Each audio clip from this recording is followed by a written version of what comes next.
We are checking in this morning with the mayor of Niagara Falls, the newly vaccinated, Jim Diodati. Good morning. Good morning, Annette. How did you feel after your shot the other day? You know what? I felt good, and it was really interesting. First of all, I got to say that our teams at the McBain Center are doing an incredible job, and everyone's been telling me how organized and how you're in and out. It's so professional. And what I found was a lot of people there. It was like they just won the lottery. They were so happy, Yep. so relieved. And it was so nice to see everybody feeling it's the one thing they can do to move the ball forward. And I was glad. I was glad to get it done. And you know what? It's nothing. You don't even feel it. Everybody should get it done, get it over with, and then we can get life back to normal. Yes, yes. And you were well enough that you were there for the grand opening of your new fire station yesterday. Yes, so we had a virtual grand opening and pretty exciting, and that's going to service the west end of the city where we're really growing. And the nice thing, it was all built from development charges, so we didn't have to use property tax money to do it. And now for that end of the city, they're going to get the same level of service as the rest of the city does, including for the new hospital that's going to be built in the next couple of years. Very good, very good. What's the situation at the border right now? I know the last few weeks there's been a lot of focus on people who are flying into Buffalo and then walking across or getting a cab across or whatever. And the province is now really looking at this and calling on the federal government to start quarantining at hotels. Yeah, and you're exactly right. So people are skirting the issues. So they don't want to quarantine for 2 weeks at a hotel near the airport. They fly into Buffalo and they take an Uber or a cab or some sort of valet service to the border. And some of them will take that service right across. Some will walk across. And I mean, they still have to be checked, tested before they get to the border. Then they have a rapid test at the border. Then 8 days later, they have another test, a COVID test. But still, what they're trying to do is avoid that mandatory hotel quarantine expense. And the other thing they're doing, some people are flying in from countries that right now Canada doesn't want flying into. So people skirting the issues, and I know our CBSA people are doing a great job, but you know, there's always somebody trying to beat the system.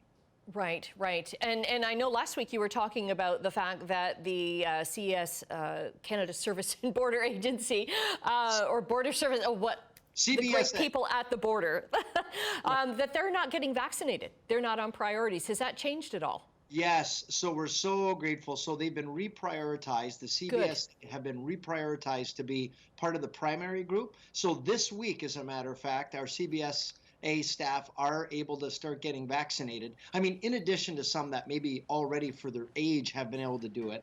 Now, as a right, all of them will be in that same list that get vaccinated. So we're thrilled. They should have been. I mean, we have 100,000 land crossings a week, and it doesn't make any sense why those staff wouldn't be included.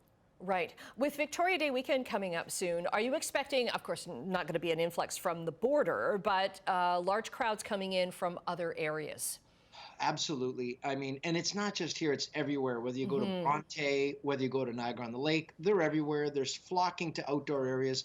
The good news, the risk of any kind of transmission outdoors is very, very minimal. Nothing's open in Niagara Falls. No attractions are open. The restaurants are closed.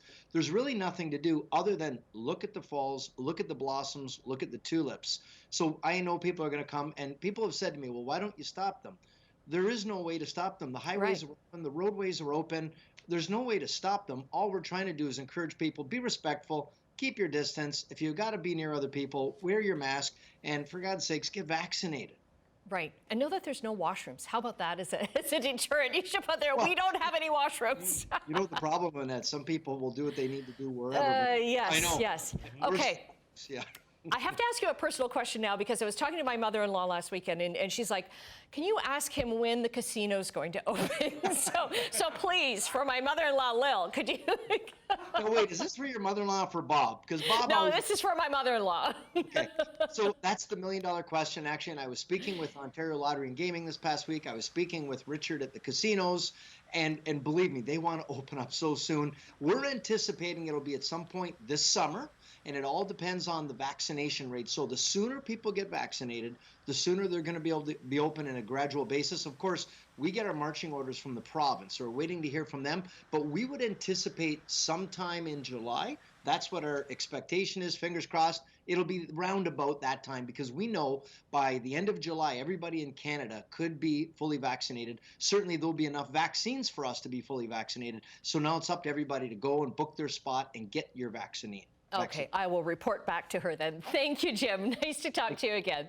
You too, and happy International Firefighters Day to all the firefighters. We're going to turn the phones red tonight. There we go. Okay.